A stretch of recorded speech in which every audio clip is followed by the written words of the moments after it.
ठीक है, शुरू करें जी।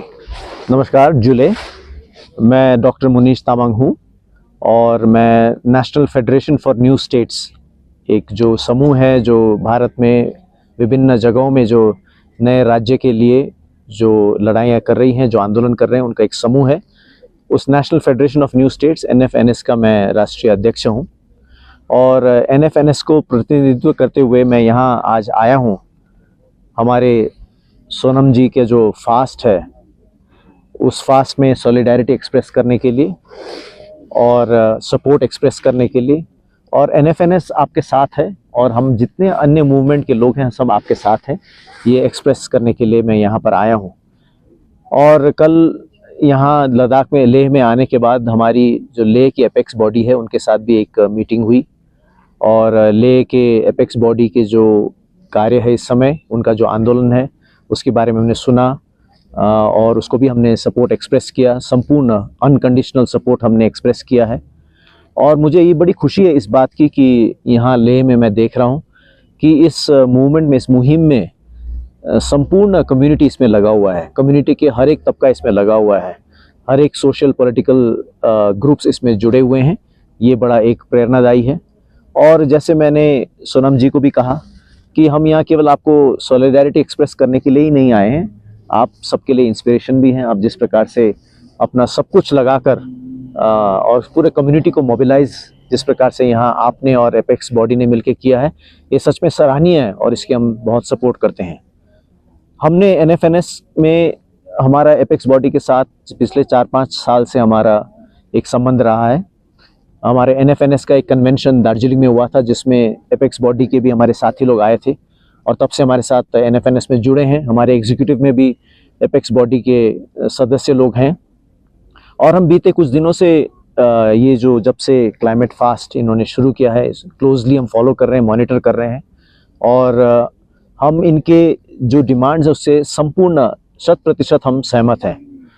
यहाँ का जो इंडिजिनस आइडेंटिटी है उसका संरक्षण होना है, उसको बिल्कुल उसको रक्षा करनी है।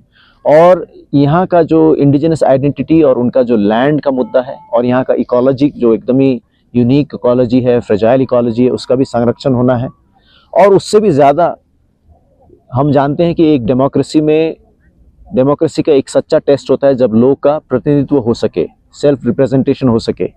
तो हम इनका जो डिमांड है कि यहाँ के लिए एक ऐसा एडमिनिस्ट्रेशन होना चाहिए जिसमें लेजिस्लेटिव रिप्रेजेंटेशन हो लोगों का, इस बात को भी हम सपोर्ट करते हैं। और 6 शेड्यूल के तहत जो आप लोग का ये डिमांड है, इस डिमांड को हम संपूर्ण रीति से सपोर्ट करते हैं क्योंकि उसके तहत यहाँ के लैंड का, यहाँ के इंडिजिनस आइडेंटिटी का, ट्राइबल आइडेंटिटी का जो संरक्षण होता है वो बहुत ज़रूरी है। अन्यथा यहाँ इकोलॉजी के साथ साथ हमारा जो आइडेंटिटी है वो भी बहुत ही एक फ्रेजाइल आइडेंटिटी है और यदि हम यहाँ को संरक्षण न दे तो ये आइडेंटिटी बहुत जल्दी ख़त्म हो सकती है और यहाँ ये जो हमारा जो इतना सुंदर इकोलॉजी है वो भी ख़त्म हो सकता है। तो इसीलिए इन सभी डिमांड में अपना संपूर्ण हम सपोर्ट बताते हैं और हमारे और साथी आएंगे, NFNS के और साथी आएंगे नेक्स्ट 2-3 दिन में, आपके साथ बैठेंगे, आपके साथ फास्ट में भी पार्टिसिपेट करेंगे और हम आपके साथ होकर पूरे देश में ये संदेश देना चाहते हैं कि लद्दाख के हमारे जो साथी, इनका जो लड़ाई है, इनका जो मुहिम है बहुत ही डेमोक्रेटिक है, कॉन्स्टिट्यूशनल है, उचित है और इसका निदान जल्दी से जल्दी सरकार की तरफ से होनी चाहिए। ये हमारा सरकार से, ये हमारा भी स्टैंड रहेगा। धन्यवाद। आपसे ये भी पूछना चाहेंगे कि जो लद्दाख का 6 शेड्यूल और स्टेटहुड का डिमांड है, क्या वो गवर्नमेंट ऑफ इंडिया के लिए इतना मुश्किल है जो वो दे नहीं पा रहे हैं? देखिए, गेंद 6 शेड्यूल का ये गेंद तो गवर्नमेंट के पाला में निश्चय है ही। और सबसे ताजुब की बात है कि अभी जो वर्तमान पार्टी का जो जिसका गवर्नमेंट है, उन्होंने ही अपने मैनिफेस्टो में कहा था कि 6 शेड्यूल देंगे। वास्तव में कॉन्वर्सेशन ही वहीं से शुरू हुई थी। तो ये बड़ी ताजुब की बात है कि इस प्रकार से लोगों का एस्पिरेशन, जिसको उन्होंने खुद ही पहले पहचाना था, जाना था और उसको कबूल भी किया था और उसको आगे बढ़ाएंगे ऐसा कहा भी था, ये नहीं करना और इसका कोई कारण भी नहीं देना, ये बड़ा दुर्भाग्यजनक है और हम NFNS की तरफ से इसके प्रति बहुत खेद प्रकट करते हैं। We think it is very unfortunate and we really regret the government's inaction on this. और हम फिर से यहाँ आप सभी के माध्यम से और यहाँ आकर हम यही गवर्नमेंट को अर्ज करना चाहते हैं कि इस डेमोक्रेसी में लोगों का जो जेन्युइन डेमोक्रेटिक कॉन्स्टिट्यूशनल एस्पिरेशंस है उसको एड्रेस किया जाए और एड्रेस करके उसका जो उचित निदान है वो पाया जाए। जी, हम आपसे ये भी पूछना चाहेंगे, अगर गवर्नमेंट सेक्स शेड्यूल नहीं दे रहे तो उनको क्या फायदा है, अगर देंगे तो क्या नुकसान है? ये सवाल तो गवर्नमेंट खुद ही गवर्नमेंट को जवाब देना चाहिए। वास्तव में मुझे नहीं लगता गवर्नमेंट ने ये कहा भी है कि सिक्स शेड्यूल क्यों नहीं देना चाहते, बस उन्होंने कहा कि हम नहीं दे सकते। और ये डेमोक्रेसी में ये इस प्रकार का रवैया ठीक नहीं है। डेमोक्रेसी में कोई भी डिसीजन होती है वो कंसल्टेटिव होती है, लोगों से बातचीत करके होती है, लोगों को स्टेक होल्डर बना के होता है। और यहाँ लद्दाख के लोगों के बारे में अगर सिक्स शेड्यूल देना है या नहीं देना, सरकार का जो भी विचार हो उसके बारे में लद्दाख के लोगों के साथ कंसल्टेशन होना चाहिए, लद्दाख के लोगों के साथ बातचीत करना चाहिए। और लद्दाख के लोगों के साथ उनका क्या पर्सपेक्टिव है और गवर्नमेंट का क्या पर्सपेक्टिव, और उस दोनों पर्सपेक्टिव के बीच में क्या सोल्यूशन लाया जा सकता है, ये प्रोसेस होना चाहिए।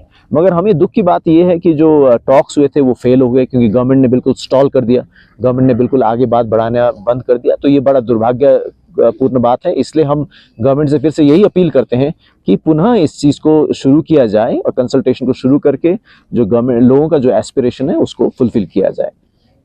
सर, जो अभी अनशन चल रहा है, अभी ले डिस्ट्रिक्ट के लोग भी पार्टिसिपेट कर रहे हैं। यहाँ का पॉपुलेशन आपको बता दूं लगभग 1.5 लाख के करीब बताया जाता है। तो इसमें इतना जो पार्टिसिपेंट देख रहे हैं, तो अब इसको किस तरह से देखते हैं? क्या लोगों का सपोर्ट इसको मिल रहा है या कम है, क्या? नहीं, लोगों का सपोर्ट बिल्कुल है। कल मेरी एपेक्स बॉडी के साथ भी बातचीत हुई और मुझे जान के बड़ी खुशी हुई कि एपेक्स बॉडी में यहाँ हमारे क्षेत्र के प्रत्येक समूह का, चाहे सोशल हो, रिलीजियस हो, पॉलिटिकल हो, प्रत्येक समूह का पार्टिसिपेशन है।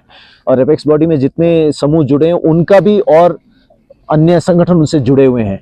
तो मुझे ये देख के तो बहुत अच्छा लगा कि पूर्ण सॉलिडारिटी है, फुल यूनिटी है लोगों में, और लोगों में सब में एक ही पर्पस है, और वो ये है कि जो यहाँ के लोगों का संरक्षण होना चाहिए, यहाँ की आइडेंटिटी का संरक्षण होना चाहिए, यहाँ के लैंड का संरक्षण होना चाहिए, इकोलॉजी का संरक्षण होना चाहिए, और यहाँ के लोगों का लेजिस्लेटिव रिप्रेजेंटेशन होना चाहिए। इस बात में सब सहमत है और यही देख के मुझे बहुत अच्छा लग रहा है, और उसी में हम भी अपनी आवाज़ को जोड़ने के लिए यहाँ पर आए हैं। सर, एक तो कॉन्स्टिट्यूशनल सेफगार्ड देने की जो गवर्नमेंट ऑफ इंडिया बात कर रहे हैं, दूसरा अगर स्टेटहुड अगर लद्दाख को डिक्लेयर किया जाता है तो उसमें ये भी कहा गया है कि रेवेन्यू जनरेट करने में काफ़ी मुश्किलों का सामना भी करना पड़ेगा, तो उस पर आप क्या कहेंगे? देखिए, ये निटी ग्रिटीज तो गवर्नमेंट को वर्कआउट करना है। सबसे पहली बात इसमें ये है, जहाँ तक रेवेन्यू की बात है, ये तो हम जानते हैं भारत में बहुत सारे स्टेट्स हैं जो रेवेन्यू डेफिसिट हैं, बहुत सारे स्टेट्स हैं जिनकी आर्थिक हालात ठीक नहीं है। क्या गवर्नमेंट उनको डिसॉल्व करने की सोच रही है? क्या गवर्नमेंट सोच रही है कि उनको और हम स्टेट नहीं होने देंगे, हम उनको डिसॉल्व कर दें? ऐसा तो नहीं है। तो ये सब गवर्नमेंट की तरफ से कुछ बातें हैं जो नहीं देने के लिए गवर्नमेंट उठाती है बातें।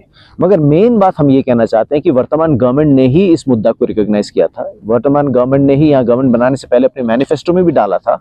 तो आज गवर्नमेंट का ऐसा क्या परिवर्तन हो गया दिमाग में, ऐसा क्या विचार में परिवर्तन हो गया? या तो वो खुला बताएं या वो स्पष्ट बताएं कि इन कारणों से हम नहीं कर सकते। केवल इसको डिले करने से, केवल इसको इग्नोर करने से या इसको अवॉइड करने से होगा नहीं, क्योंकि डेमोक्रेसी में जनता की आवाज़ सबसे बड़ी होती है।